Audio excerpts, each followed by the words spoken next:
if you'd like to ask a question. Let's go to Jamie at Sky Sports first. Fire away when you're ready, Jamie.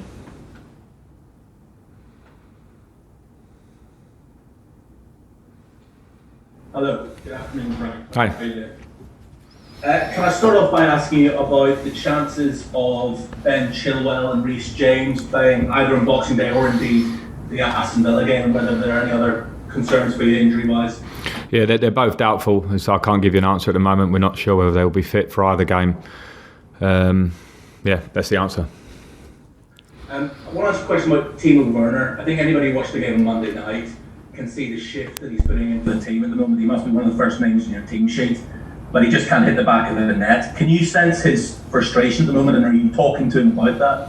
Yeah, I talk to him all the time. I don't sense the frustration. I think there's clearly, as a striker, you want to be scoring regularly because you get judged, and he's done it in his career. So, but at the same time, every striker has moments and patches where the ball doesn't drop for you for whatever reason. And the positive thing is that he's getting chances in games, using his attributes to get in the box, to show his speed, to get chances, so they'll come. Arsenal on Boxing Day. Are Arsenal in a relegation battle? I don't want to talk about what their battle is. They're just a good team with a good manager.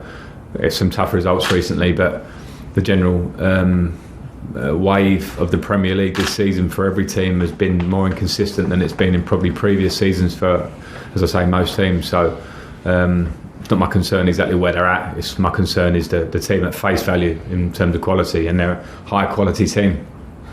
I know you'd left West Ham a couple of years before, but that 2003 West Ham side with Jermaine Defoe, Joe Cole, Di Canio, Michael Carrick, players like that, that's often thought of as the best side to have gone down. Is there such a thing as too good to go down? I don't want to talk that conversation. It's not. I don't get what the point is. We're playing Arsenal Boxing Day. I don't want to talk about teams and relegation battles. London derbies, I appreciate, are always sort of taken in isolation, and form kind of goes out the window. But as a player, you must have sensed that when you were going to a side where confidence was rock bottom, that there was a real chance there that if we get on top of this lot early on, then we can stamp our authority. I'll side with your first part of that question, which was, I think that when you play a derby, form does go out the window, and sometimes the idea of playing the derby is the spur that the team needs to try and get a result. So again, we have to expect the best Arsenal, which is a really good footballing team with really good players, well coached, rotations in their team, lots of threats in attacking areas. That's what I expect. So we have to prepare for that. Just very finally from me, I appreciate Christmas Day itself is different for a footballer or indeed a manager, but like many of us in Tier 4, your plans will have gone up in smoke. Have you still got a nice Christmas Day plan? It's different, and some plans did go up in smoke, unfortunately, in terms of seeing more family, but we have to adhere to that at the minute. I think we all understand the seriousness of the situation, especially in the last week, and the news, and if you read the reactions and what we're being told to do, I think there's a reason for it. So I'm fortunate, we're fortunate I can spend it with some close family, but maybe not as normal as most years. Have a good Christmas, Frank. Thank you very much. Cheers. Thanks. Let's go to Hugh at PLP. Hi Frank, I just wanted to ask you, do you think timing is particularly important for a manager starting out their career? Because Mikel has gone into Arsenal with a huge coaching reputation, but it may well be that circumstances outside of his control mean that reputation gets damaged. So is it, particularly for young managers, about right job, right time? I think there are so many factors in that. Timing is a factor in anything, I think, in sport and in life at times. I'm very at pains not to talk about other managers' situations because nobody knows. I don't know the 1,000 things that Mikel Arteta deals with day to day, or in managing Arsenal. He doesn't know what I deal with. So it's hard to comment on other people's jobs in that point. I think timing is certainly an important thing in everything. And I suppose the other thing that you do share, and from your own experience, is that you appreciate that when you're a manager of a big club, you tend to have the reactions to wins and defeats exaggerated because of the extra scrutiny on you. How do you try and plot an emotionally neutral course through all of that? Well, it's our job as managers to do that, and expectations are high for many teams in the Premier League. Whatever the bar that's seemingly set from the outside world, the fans, the social media world, punditry media, everything, I think is something you cannot control. So you must work day to day, and if it's off the back of we had 2 defeats last week, it's my job to pick the players up, focus on what's important, bring positivity, real positivity, not fake positivity, to try and change that. But we've seen a lot of teams have difficult periods this season as well, the unexpected periods because of the volatile situation, the lack of pre-season, the scheduling. All these things have been contributing factors, and everyone will have their own take on that. But again, if we're going back to Arsenal, they're a high quality team, so I'm absolutely not thinking about form with this one. I'm thinking about the team in front of us. Let's come to Alex at TalkSport. Hi Frank. You enjoyed some fantastic battles with Arsenal as a player. What do you remember particularly about those games, and does that give you any extra incentive going into this weekend? I don't think it gives extra incentive because there's always been that. I felt that as a player we had a real rivalry. When I joined at Chelsea, Arsenal had the upper hand on us and had won league titles before I came here.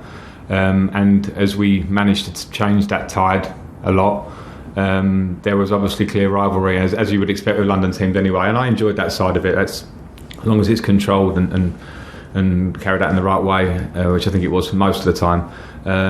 So I think that rivalry remains. My role now is different. I'm not on the pitch. The players have to play with passion, controlled passion, because that's what a derby brings. You mentioned the swing of momentum. I remember you scored the equaliser against Arsenal in the 2004 Champions League quarter-final when Wayne Bridge got that famous winner. Was that a turning point, do you think, for both clubs? I think the evening was when we got that result, because it gave us a huge amount of belief. At that time, we hadn't been able to beat Arsenal in my first days at Chelsea. They were a really strong unit, completely had been built up for quite a few years under Arsene Wenger, and we were changing, and we were young. And that night gave us a belief. So it did certainly push us on at that point, but we're obviously at very different points, both of us now.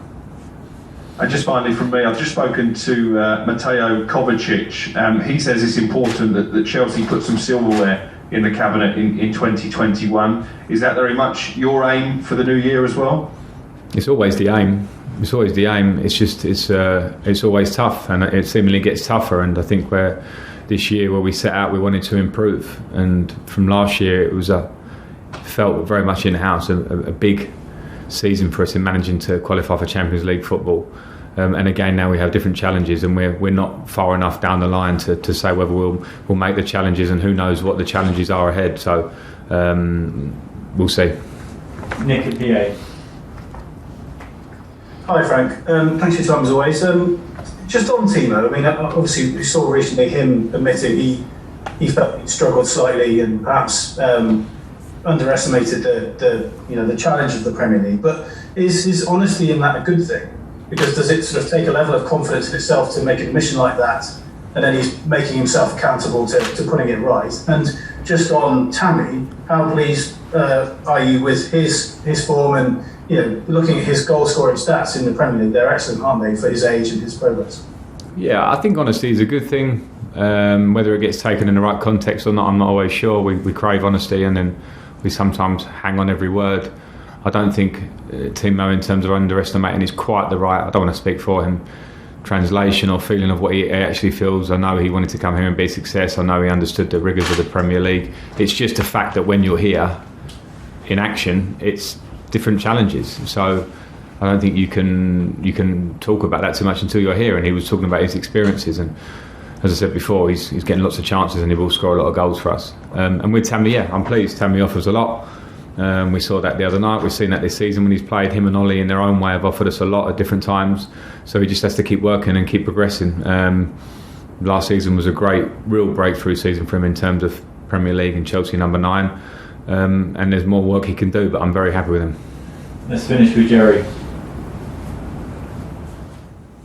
Hi Frank, can you hear me okay? Hi, I got you, Jerry, yeah. Hakim Ziyech, is he going to be fit? No, he won't be fit for Arsenal, no. Okay. Is it a concern that, I mean, he's had obviously a stop-start season, hasn't he? And, there's high hopes that he can be the the sort of creative force to really make you tick. Is there a worry you're not going to see the best of him this season if he keeps sort of dipping in and out with these little injuries? No, I don't think he's necessarily had an injury on his knee at the start of the season, and he's just got another muscle injury, so you have to wait for it to recover. I wouldn't say it's a long-term concern. We hope to have him back within the next week or so, and hopefully offer what he was offering before, because he was offering great things, and obviously you miss that when it's taken away. But that's football, that's squad, that's what happens when players are playing at a really high level every 2 or 3 days. Okay, that finishes the broadcast section. Please raise your